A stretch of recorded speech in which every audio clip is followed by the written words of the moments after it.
آدم اس کی دھڑکنوں میں اٹھتا شور واضح طور پر سن سکتا تھا۔ کتنا حسین لمحہ تھا یہ اس کے لیے کہ آج اس کی محبت پورے حق سے اس کی باہوں کے مضبوط حصار میں قید تھی، یہ والا۔ آدم نے اپنی شرٹ کے لگے ہوئے پہلے بٹن کی طرف اشارہ کرتے ہوئے بتایا، مگر یہ تو لگا ہوا ہے۔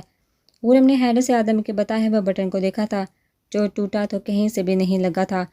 آدم نے اپنی شرٹ کے بٹن کو دیکھا اور پھر خرم کو دیکھتے ہوئے اس بٹن کو بے دردی سے شرٹ سے کھینچ کے الگ کر دیا تھا۔ یہ لو، اب تو ٹوٹ چکا ہے نا؟ خرم پاگلوں کی طرح منہ کھولے آدم کو پل کے جھپکائے بغیر وحشت زدہ سی تکتی رہ گئی تھی۔ محترمہ، مجھے تو اب ساری زندگی ہی آپ نے دیکھنا ہے، یہ شغل بعد میں کر لیجیے گا، ابھی ذرا پہلے یہ بٹن لگانا پسند کریں گی؟ وہ اپنے عزیز اکھڑے لہجے میں گویا ہوا تھا۔ خرم نے جیسے ہی اس کی گرفت خود پہ سے ذرا سی ڈھیلی محسوس کی، جلدی سے سوئی اور داغا کمرے میں تلاش کرنے لگی، جبکہ آدم اس کی تمام کارروائی بڑے غور سے ملاحظہ فرما رہا تھا۔ اگر ہائیڈ اینڈ سیک کھیل چکی ہو تو میری سائیڈ ٹیبل میں تھریڈ اور نیڈل امی نے پورا باکس رکھا ہے۔ خرم بغیر کچھ کہے جلدی سے سائیڈ ٹیبل کی طرف بڑی، اس سوئی میں بڑی مشکل سے کپ کپاتے ہاتھوں سے داغا پیروں کے آدم کے پاس پلٹی تھی۔ کیا ہوا اب؟ مانا کہ ملک الموت ہو، مگر اتنی جلدی تمہاری جان اور روح قبض نہیں کروں گا۔ بڑی مشکل سے دوبارہ سے 6 سال بعد ملی ہو اور ہے سے پورے حق سے ملی ہو۔ آدم نے تنزیہ کہتے ہوئے اپنے اور خرم کے درمیان ہاتھ بھر کا فاصلہ ٹاپا تھا۔ میں بٹن لگانے کیا میں لگا رکھی ہے، دیر ہو رہی ہے، پارلر بھی لے کر جانا ہے تمہیں ابھی۔ یہ کہتے کے ساتھ آدم نے اس کو کمر سے تھام کر خود سے قریب کیا تھا۔ خرم کا تو گویا پورا وجود آدم کی اس قدر قربت محسوس کر کے سن سا ہو گیا تھا۔ اس نے اپنے تھر تھر کانپتے سرد ہاتھوں سے اس کی شرٹ کا بٹن لگانے کی سعی کی تھی۔ ویسے یہ تمہیں چھوٹی سی سزا ملی ہے ٹڈی مگر کیوں؟ وہ پوچھے بغیر نہ رہ سکی۔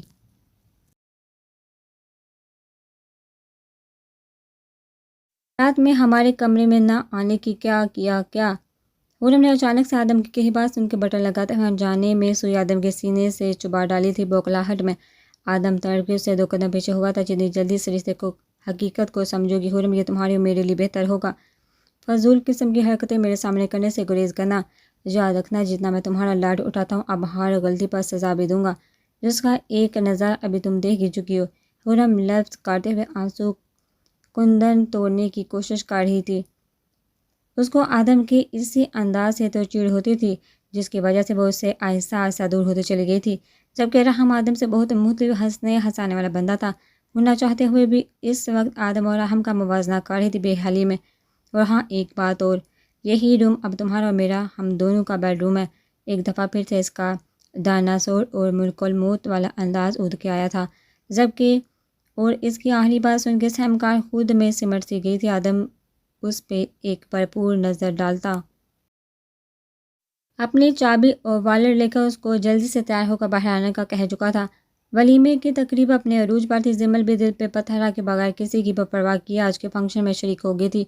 وہ اپنی تباہی کے زیر اثر اپنی بہن کی خوشیوں کو نہیں چھوڑ سکتی تھی، اور یہ سوچ کا بخوب رج کے تیار ہوئی تھی۔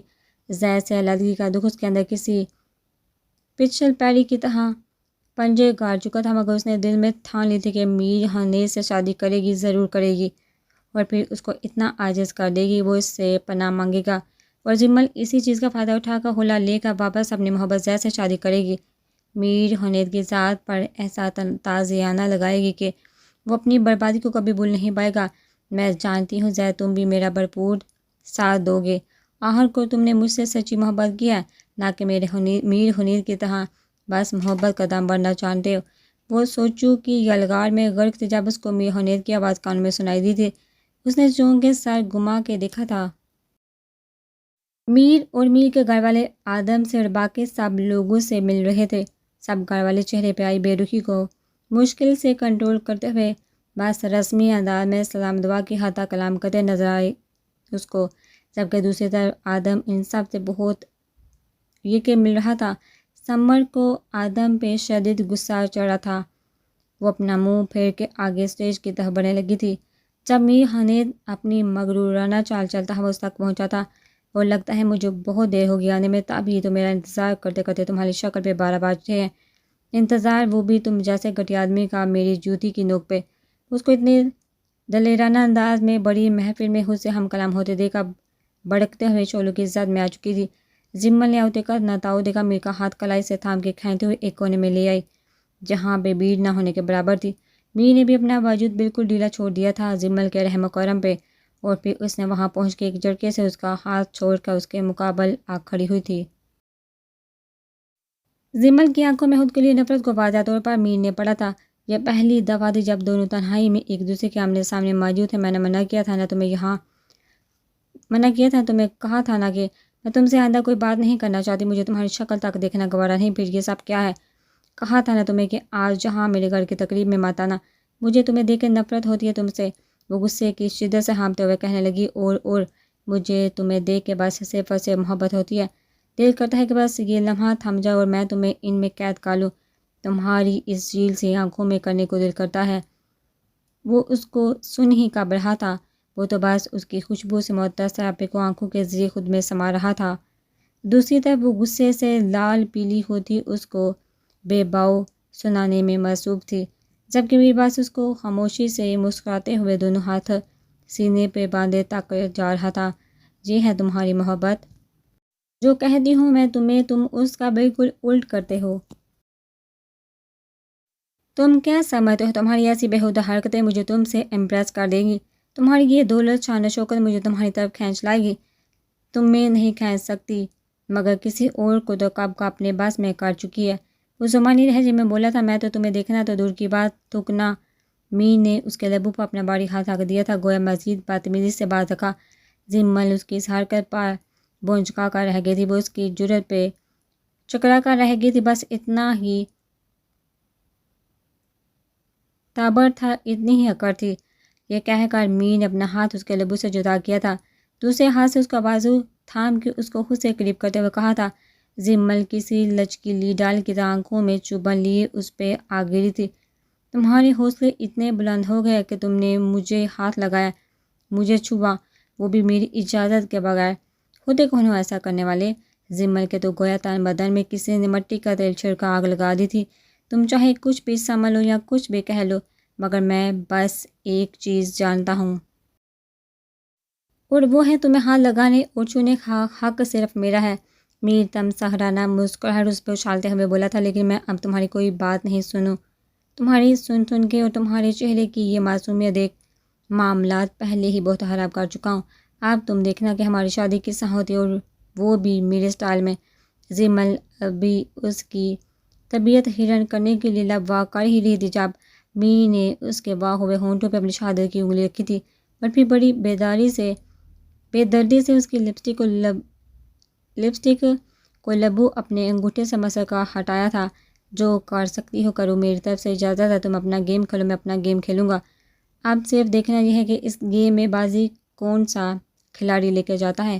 اس کو گویا کھلا چیلنج دے کر وہ وہاں سے ہٹ چکا تھا۔ شرجیل مت کرو میرے ساتھ تھا، پلیز کہہ دو جو تم کہہ رہی ہو وہ جھوٹ ہے۔ فلک زور سے چیخ رہی تھی، ہذیانی انداز میں اپنا سر ادھر سے ادھر بورے طریقے سے پٹک رہی تھی۔ وہ آج پھر اپنے آپے میں نہیں رہی تھی، ہر چیز تہس نہس کر کے رکھ دی تھی اس نے، پورے کمرے کا حشر بگاڑ دیا تھا۔ کل وقتی ملازمہ ہے جو کہ حاج کا فلک کی دیکھ بھال کے لیے رکھی گئی تھی، وہ بہت مشکل سے فلک کو قابو کر سکتی تھی۔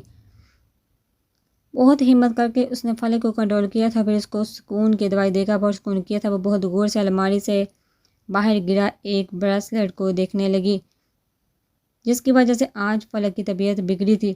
آپ کا نام کیا ہے گل؟ رحم اسے نوڈل سے انصاف کرتے ہوئے دیکھ اس کو مگر پا کے سوال کرنے لگا تھا۔ میرا نام تو آیت ہے، مگر آپ کا نام کیا ہے؟ وہ اپنی بڑی بڑی آنکھیں پٹپٹاتے ہوئے دریافت کر رہی، میرا نام تو رحم ہے۔ آج وہ اس کو ہسپتال سے باہر لے کر آیا تھا، فضا بھی نہیں تھی۔ گل کو اداس دیکھ کے اس کو باہر ڈنر کروانے ریسٹورنٹ تک لایا تھا۔ اچھا تم بتاؤ، ویسے تمہارا ریئل نیم کیا ہے؟ ریئل؟ وہ کسی غیر مرئی نقطے پر سوچتے ہوئے بولی تھی، میرا بہت پیارا ہے نام آیت، ابھی تو بتایا ہے۔ کہ وہ بالکل بچوں کی طرح کھا رہی تھی۔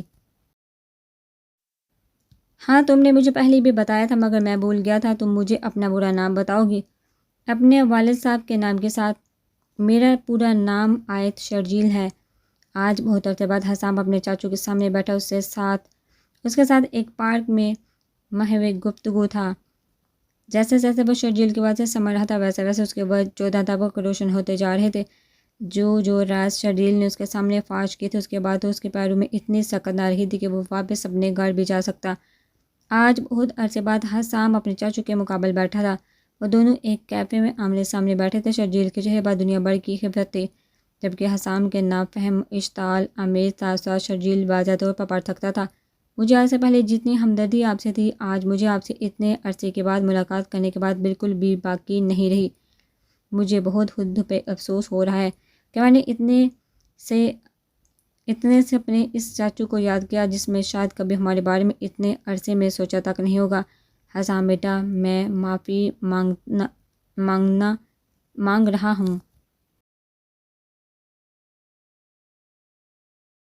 سے معافی مانگنے کی کوئی تک نہیں بنتی چاچو۔ معافی تو آپ نے ان رشتوں سے مانگنی چاہیے جن کے ساتھ آپ نے جان بوجھ کے بہت ناجائز کیا۔ میں مانتا ہوں میں ظالم ہوں، مجرم ہوں، بہت سے لوگوں کو میں نے تکلیف دی ہے، مگر کیا چاچو؟ کیا آپ یہ بھول گئے کہ جرم کو چھپانے والا بھی اتنا ہی بڑا مجرم ہوتا ہے جتنا جرم کرنے والا؟ اور آپ نے بھی یہی کیا ہے۔ میں کیا کہوں آپ کو، ظالم کہوں یا اس کو مجرم کہوں یا پھر اس کو ظالم کہوں اور آپ کو مجرم کہوں؟ اتنی زندگی آپ نے تباہ کی ہے، میں تو سوچتے ہوئے بھی ڈر رہا ہوں۔ میری تمام تار سوچنے سمجھنے کی صلاحیتیں مفقود ہو کر رہ گئی ہیں۔ اب آپ مجھے خود بتائیے کہ میں آپ کو مجرم تصور کروں یا نہیں؟ فیصلہ بے شک آپ کے اختیار میں ہے۔ وہ طنزیہ لہجے میں گویا ہوا تھا۔ اس کو خود پہ شدید افسوس ہو رہا تھا جو اس نے ہمیشہ اپنے باپ کو شرجیل کے لیے ظالم تصور کیا تھا۔ بیٹا، میں بہت شرمندہ ہوں، میں تم سے تو کیا کسی سے بھی نظر ملانے کے قابل نہیں ہوں، حتیٰ کہ اپنی بیوی کے بھی آگے میں خود کو اس لائق نہیں سمجھا۔ اب آپ مجھ سے کیا چاہتے ہیں؟ وہ ترش لہجے میں بولا۔ ظہر کی اذان سن کے حسام اٹھنے کو تھا نماز کے لیے۔ آپ کو شرمندہ نہیں ہونا چاہیے، بلکہ آپ کو تو اب تک شرم سے ڈوب مر جانا چاہیے تھا۔ اس نے گھڑی میں وقت دیکھتے ہوئے شرجیل کو واضح لتاڑا تھا۔ بیٹا، میرے ضمیر پر یہ ایک بوجھ ہے جو کبھی بھی مجھے چین سے مرنے نہیں دے گا۔ میں نے آپ کی پوری بات سن لی ہے، مگر معذرت کے ساتھ میں شاید آپ کے کسی کام نہ آ سکوں۔ حسام نے صفاقی سے کہا تھا۔ حسام بیٹا، تم بس میری بیٹی کو ڈھونڈو، مجھ پہ تمہارا بہت بڑا احسان ہوگا۔ یہ تو آپ کو اس وقت سوچنا چاہیے تھا جب آپ نے اس کو بے موت مار دیا تھا۔ وہ اب اپنی کرسی دھکیل کر اٹھ چکا تھا۔ ٹھیک ہے بیٹا، میں شاید اسی قابل ہوں، بس ایک آخری کام میرا یہ کہ کر دینا، یہ حد ہے۔ اس کو امانت سمجھ کر اس کے مالک تک پہنچا دو، نام پتہ اس پر درج ہے۔ آپ نے اپنی زندگی کو دوزخ کا ایندھن بنانے میں کوئی کسر نہیں چھوڑی ہے، اور شاید آپ کا پرچاوا ہی مجھ پر پڑا ہے جو میں آج اس قدر بے سکونی میں ہوں۔ امی، میں نے نہیں جانا ملک الموت کے کمرے میں حرم روحان سے ہوکر بولی تھی۔ کیوں نہیں جانا تم نے؟ آخر کو آدم کے کمرے میں ایک بہن ہے، اس نے شادی والے دن نکاح سے منع کر دیا ہے۔ دوسری بہن ہے، وہ شادی کر کے میاں کے کمرے میں جانے کے لیے تیار نہیں ہے۔ ہینا کا پارا تو گویا ساتویں آسمان پر پہنچ چکا تھا۔ حرم کو چھپتے چھپاتے آدم کے بیڈ روم میں جانے کے بجائے اپنے روم میں جاتا دیکھ اس نے حرم کو کوریڈور میں ہی جا لیا تھا۔ امی، مجھے بہت ڈر لگتا ہے آپ کے اس ڈائناسور سے۔ میں نہیں جاؤں گی ملک الموت کے اس کا پنجرے میں۔ حرم اپنے کمرے میں بھاگتے ہوئے بچوں کی طرح روتے ہوئے اپنی بات منوانے کو ضد کرنے لگی تھی۔ حرم، میرے ہاتھ سے اب بہت پٹو گی تم، میں بہت اچھی طرح سے جانتی ہوں تمہاری ضدوں کو منٹوں میں کس طرح سے ختم کرنا ہے۔ مجھے میری ہونہار روم میں مت آنے دو۔ ہینا نے اس کی پشت پر ایک مکہ جڑ کر کہا تھا۔ آپ کیسی ماں ہیں؟ وہ اب ایموشنل بلیک میلنگ پہ اتر آئی تھی۔ ایسی ماں ہوں کیا کہا؟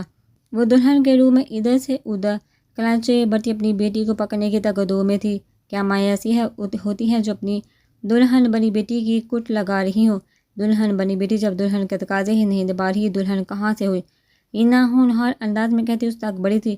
حرم جلدی سے بھاگ کے بیڈ پر چڑھ چکی تھی۔ اس کو آدم کے کمرے میں جانے سے ڈر نہیں بلکہ پورے کے پورے آدم سے ہی ڈر لگ رہا تھا، ورنہ وہ تو زیمل کے ساتھ مل کے انتہائی بے شرمی سے اپنی شادی کی خوب پلاننگز کیا کرتی تھی۔ ہینا نے آؤ دیکھا نہ تھا، غصے میں حرم کے کمرے سے باہر نکلتی چلی گئی۔ اف، یہ تو اچھا ہوا، چلو بھائی جان چھٹی لاکھوں بھائی، امی جان فلاپ میں رک۔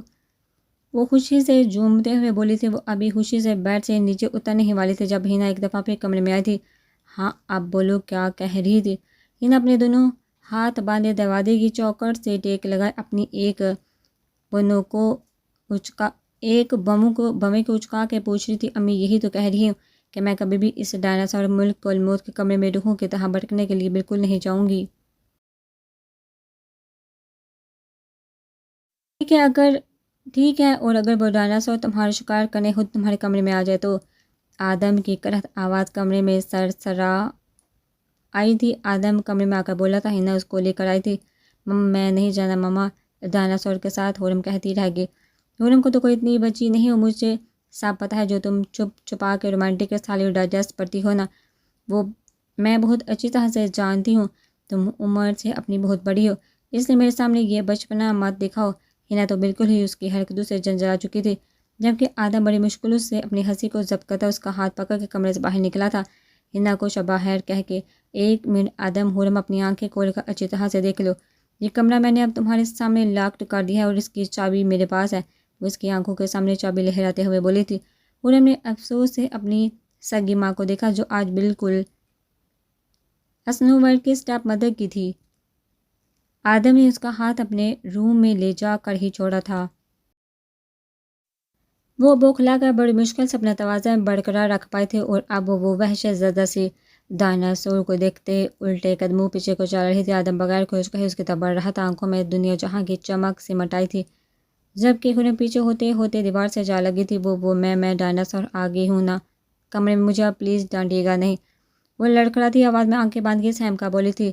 آپ وائٹ کلر کے نفیس کام کی شراری، جس کا دوپٹہ کاہی گرین کلر کا تھا، اس پہ تصاد میک اپ اور جولی نے اس کو الگ ہی پریوں کا سا روپ بخشا تھا۔ آدم کو اس کا سجا سجایا سراپا بہت اچھا لگ رہا تھا۔ وہ بے ہوش سا اس کی طرف کھینچتا چلا جا رہا تھا۔ جب تمہارے سارے راستے ہی اس ملک الموت اور ڈائناسور کی طرف ہی آتے ہیں، تو پھر ان راستوں پر چلنے کی عادت کیوں نہیں ڈالتی خود کو؟ وہ اپنی اسی اکھڑ اور سنجیدہ لہجے میں کہتا، تھوڑا سا اس پہ جھکا تھا۔ آدم نے اپنا ایک ہاتھ اس کے سراہی نما گردن میں پھنسا کر نازک سی گردن کو باری جولی سر سے آزاد کروایا۔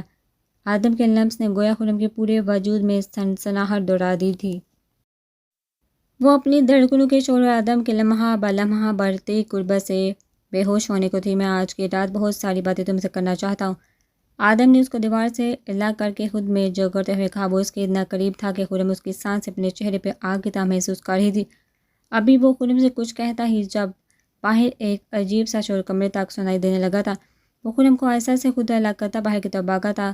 ہم کیا مر گئے تھے راہم، جو تم نے اتنا بڑا فیصلہ کر لیا؟ زارا راہم پہ نہ جانے کیوں بری طرح سے برس رہی تھی۔ کیا ہوا امی، کیوں رات کے وقت راہم پہ گرج رہی ہیں؟ وہ اتنے دنوں بعد تو گھر آیا ہے۔ آدم حیران اور پریشان کبھی ماں کو تو کبھی بھائی کو دیکھ رہا تھا۔ بیٹا یہ دیکھو تمہارا بھائی کیا گل کھلا کے آیا ہے، ہمارے سے پوچھنا تو دور کی بات، شادی کر کے دلہن بھی لے کر آ گیا ہے، وہ بھی بڑے اندھیری رات میں۔ زارا نے گل کی طرف اشارہ کیا، جو ڈر کے مارے راہم کی پشت کے پیچھے چھپ گئی تھی۔ بھائی میری بات تو سنیے پلیز، امی مجھے کچھ بولنے کا موقع ہی نہیں دے رہی۔ ارے لڑکے، تمہیں کچھ چھوڑا بھی ہے سننے یا سنانے کو؟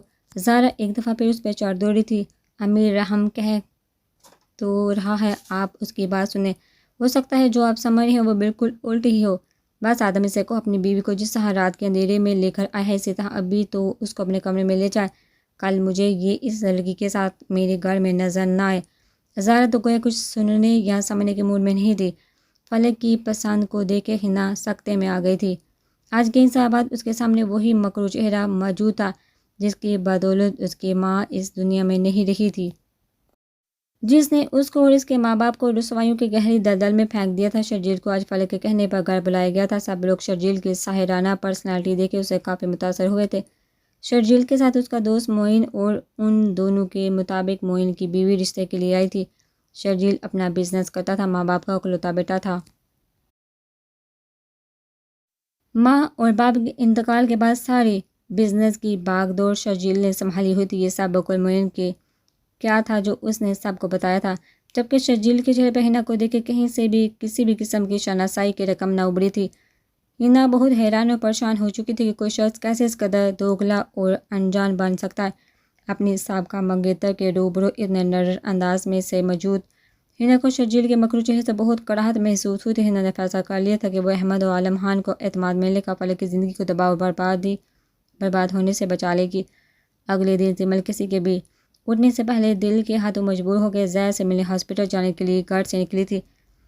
پتہ کر تو وہ گھر میں بھی جا سکتی تھی، مگر احمد نے ہینا کے ذریعے سردی سے کہلوا بھیجا تھا کہ زیمل اور زید کا اب آمنا سامنا مناسب نہیں ہے۔ زید تکلیف میں ہے اور زیمل اندر سے ٹوٹ پھوٹ کا شکار ہے۔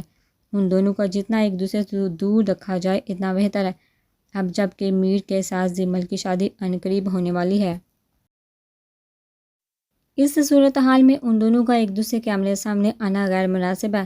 یہی سب کچھ سوچ سمجھ کر وہ ڈرائیور کے ساتھ بھی نہیں آئی تھی۔ رکشا لے کے ہاسپٹل پہنچی تھی۔ زید کے کمرے کا دروازہ کھول کر وہ اندر ہی جانے کو تھی جب اس کو اچانک ٹھٹر کے دروازے پہ ہی رکنا پڑا تھا۔